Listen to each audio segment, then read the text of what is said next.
வணக்கம். நான் மெய் ஜோதிட ஆலோசகர் கே.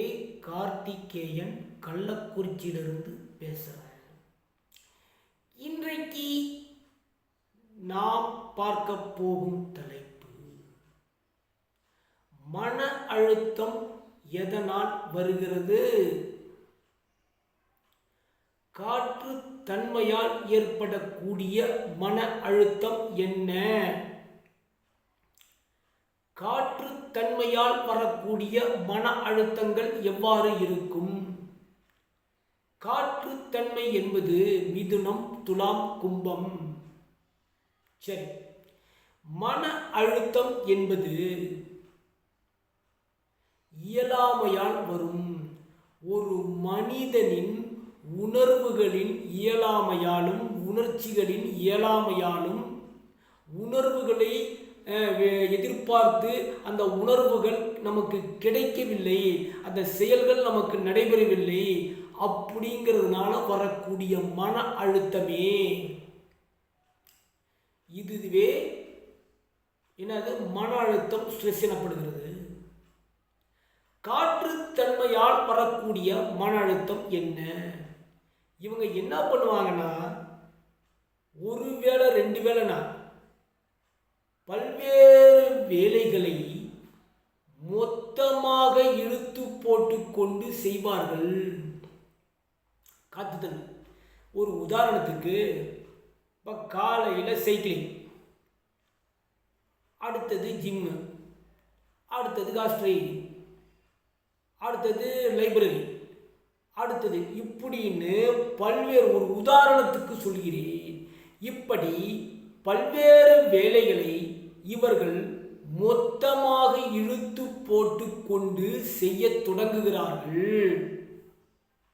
இதன் காரணமாக எந்த ஒரு வேலையும் இவர்கள் எந்த ஒரு வேலையும் அல்லது எடுத்துக்கொண்ட வேலையும் முழுமையாக முடிக்க முடியாமல் இவர்கள் திணறிக் கொண்டிருக்கிறார்கள் என்பதுதான் உண்மை. அதாவது இவர்கள் பல்வேறு வேலைகளை இழுத்து போட்டு கொண்டு செய்வதனால் இவர்களுக்கு நோக்கம் என்பதே இருக்காது. அதுக்கப்புறம் என்ன நோக்கத்திற்காக செய்கிறோம், எதற்காக செய்கிறோம், ஏன் செய்கிறோம் என்பதே இவர்களுக்கு தெரியாது. இவர்கள் சிந்திக்க நிறைய சிந்திக்க ஆரம்பிச்சாங்கன்னா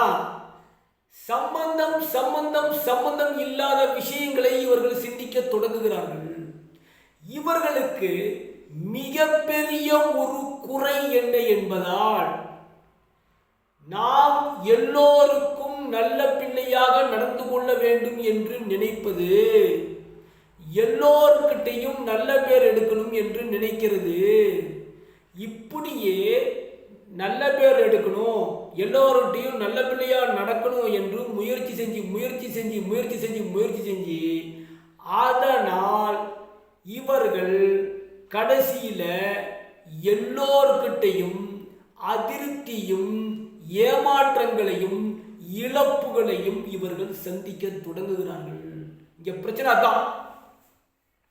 இதுல இன்னொரு டிராபேக் என்னன்னா, இவர்கள் எல்லோரையும் திருப்திப்படுத்த வேண்டும் என்று நினைப்பது இவங்ககிட்ட ஒரு மிகப்பெரிய குறையே. எல்லோரையும் திருப்திப்படுத்த வேண்டும் என்று நினைப்பது, மற்றவர்களுக்காக வாழ வேண்டும், மற்றவர்களுக்காக உழைக்க வேண்டும், மற்றவர்கள் என்னை தப்பாக எந்த சூழலில் நினைக்க கூடாது என்று எண்ணுவது, மற்றவர்கள் என்னை தப்பாக நினைக்க கூடாது என்று இவர்கள் ஒரு வேலையை செய்து கொண்டிருக்கிறார்கள் என்பது இவர்களுக்கு டிராபேக்கு. இவங்க கிட்ட இந்த மன அழுத்தத்திலிருந்து வெளியே வர வேண்டும் என்றால், இந்த மன அழுத்தத்திலிருந்து வெளியே வர வேண்டும் என்றால் இவர்கள் தங்களை பற்றி சிந்திக்க வேண்டும், அடுத்தவர்களை பற்றி இவர்கள் சிந்திக்கவே கூடாது, சிந்திக்க கூடாது. சிந்தித்தார்களே ஆனால் இவர்களுக்கு மன அழுத்தம் என்பது ஏற்படுகிறது. மன அழுத்தத்திலிருந்து இவர்களால் வெளிவர முடியாது. இவர்கள் தங்களை பற்றி, அதாவது உங்களை பற்றி, காற்றுத்தன்மையால் பாதிக்கப்பட்டவர்கள் உங்களை பற்றி உங்களுக்காக சிந்திக்க வேண்டும். ஒரு வேலையை எடுத்து அந்த வேலையை முழுமையாக முடிக்க வேண்டும். ஸ்ட்ரெஸ் ஏற்படுத்தி கொள்ளக்கூடாது. இதனால் தான் நான் தோஷம் அனைத்தும் பொய், செவ்வாய் தோஷம், ராகுகேது தோஷம், சூரிய தோஷம், சந்திர தோஷம், செவ்வாய் தோஷம், புதன் தோஷம், குரு தோஷம், சுக்கர தோஷம், சனி தோஷம் என்று சொல்வது அனைத்தும் பொய் என்பது ஒவ்வொரு வீடியோக்களும் இதன் அடிப்படையில் தான் நான் சொல்றேன். சப்ஸ்கிரைப் பண்ணுங்க, ஷேர் பண்ணுங்க, பெல் ஐகானை கிளிக் பண்ணுங்க. இந்த வீடியோ அனைவருக்கும் ஷேருங்க. நன்றி மறப்பது நன்றன்று, என்னன்றி கொன்றார்க்கும் உய்வுண்டாம் உய்வில்லை, செய்நன்றி கொன்ற மறக்கு. அதாவது யாரிடம் நமக்கு ஒரு விஷயத்தை போதித்தார்களால் அந்த நன்றியை நாம் மறக்கக்கூடாது. யாரிடம் நாம் கற்றுக்கொண்டோமானால் அந்த நன்றியை நாம் மறக்கக்கூடாது. நன்றி மறக்க மறக்க நமது உடலில் பலவித பாதிப்புகளும் மனதளவில் சில பாதிப்புகளும் வரும் என்பது உண்மை. நன்றியை வெளிப்படுத்த நாம் யாரும் தயங்கக்கூடாது என்பதை சொல்லி இந்த வீடியோவை நான் நிறைவு செய்கிறேன். நன்றி, வணக்கம்.